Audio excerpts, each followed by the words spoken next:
नमस्कार, मैं भावना ठाकुर और आप देख रहे हैं कोहराम लाइव। झारखंड के एक और दिग्गज नेता लोबिन हेम्ब्रम ने आज बीजेपी का दामन थाम लिया। पार्टी के प्रदेश अध्यक्ष बाबूलाल मरांडी और पूर्व सीएम चंपई सोरेन की मौजूदगी में उन्होंने पार्टी ज्वाइन की। इसी दरमियान पूर्व सीएम मधु कोड़ा भी मंच पर दिखे, जहां बाबूलाल मरांडी ने उन्हें बीजेपी की पट्टी गले में पहनाई। इस वाक्य को देखने के बाद तरह तरह की चर्चाएं हो रही है। यहाँ याद दिला दें कि मधु कोड़ा की पत्नी गीता कोड़ा पहले से ही बीजेपी की सदस्य है, तो कांग्रेस छोड़कर बीजेपी में शामिल हुई थी। वहीं बीते कल पूर्व सीएम चंपई सोरेन ने भी बीजेपी की सदस्यता ग्रहण की थी।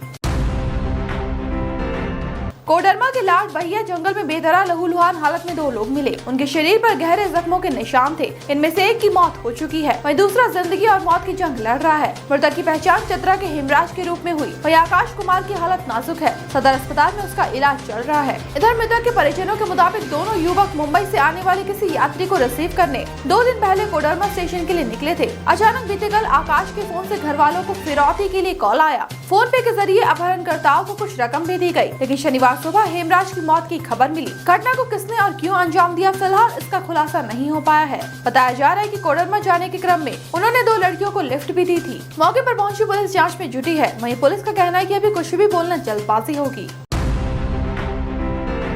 एक और आदमखोर आज पुलिस के हत्थे चढ़ते चढ़ते रह गया। भेड़िए की लोकेशन कछार में मिली। जैसे ही वन विभाग की टीम स्पॉट पर पहुंची, भेड़िया चकमा देकर फरार हो गया। घंटों थर्मल ड्रोन से निगरानी के बावजूद भेड़िया वन विभाग की गिरफ्त में नहीं आ सका। टीम उसे तेजी से खोजने में जुटी हुई है। यहाँ याद दिला दें कि यूपी के बहराइच के 30 गाँवों में बीते कुछ दिनों से आदमखोर भेड़ियों ने आतंक मचाया हुआ है। अब तक 8 मासूमों समेत 9 लोगों को अपना शिकार बना चुका है। वहीं कितनों को लहूलुहान कर चुका है। अब तक 4 भेड़ियों को पकड़ा जा चुका है, वहीं 2 अब भी गिरफ्त से बाहर है।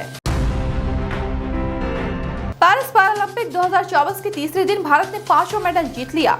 भारत की रुबीना फ्रांसिस ने ब्रॉन्ज मेडल हासिल किया। यह पदक उन्होंने महिलाओं की 10 metre air pistol SH1 final में जीता। कुल 22 शॉट में उनका स्कोर 211.1 रहा। इसी के साथ वो पिस्टल स्पर्धा में पदक जीतने वाली पहली भारतीय पैराशूटिंग एथलीट बन गई। महिलाओं की 10 metre air pistol SH1 final में ईरान की जावनमर्दी सरह ने गोल्ड और तुर्की की ओजगान आयसेल ने रजत पदक जीता। गौरतलब है कि SH1 इवेंट में ऐसे निशानेबाज खेल सकते हैं जिनकी बाहु, निचला धड़, पैरों की गति प्रभावित होती है या फिर उनके हाथ या पैर में किसी तरह का कोई विकार हो।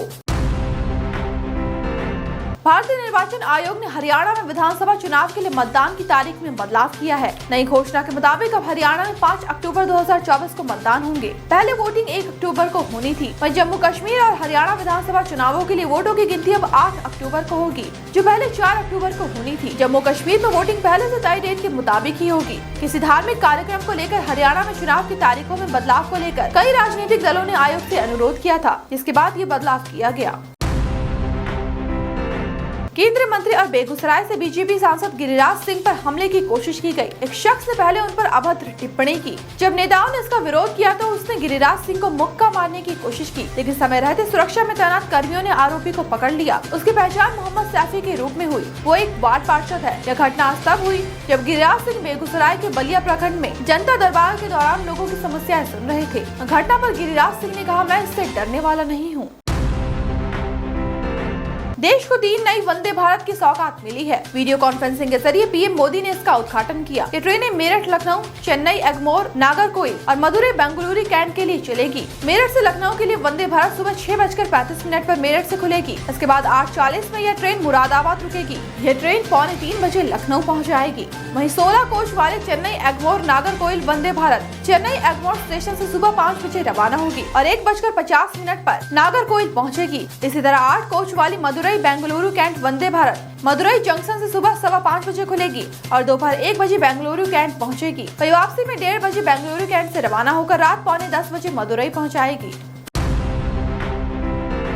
पेरिस पैरालंपिक में भारत को एक और पदक मिला। यह मेडल भारत की पैरा एथलीट प्रीति पाल ने झटका है। महिलाओं की 100 मीटर T35 स्पर्धा में उन्होंने यह पदक जीता है। देश का नाम रोशन करने वाली यूपी की प्रीति ने कहा, यह मेरा पहला पैरालंपिक खेल था और मुझे इसमें पदक मिला है, इसलिए मैं बहुत अच्छा महसूस कर रही हूँ। कल भी मेरा मैच है। मैं कल स्वर्ण या रजत पदक जीतने की पूरी कोशिश करूंगी। प्रीति के कोच सत्यनारायण ने कहा, प्रीति का पदक मेरे लिए गुरु दक्षिणा है। प्रीति पैरालंपिक में ट्रैक स्पर्धा में पदक जीतने वाली पहली महिला है। यह हमारे खिलाड़ियों के लिए बहुत बड़ा प्रोत्साहन है। कल के मैच में भी प्रीति के पदक जीतने की उम्मीद है। ऐसे ही दिन भर की बड़ी खबरों के लिए जुड़े रहिए कोहरामलाइव.com के साथ।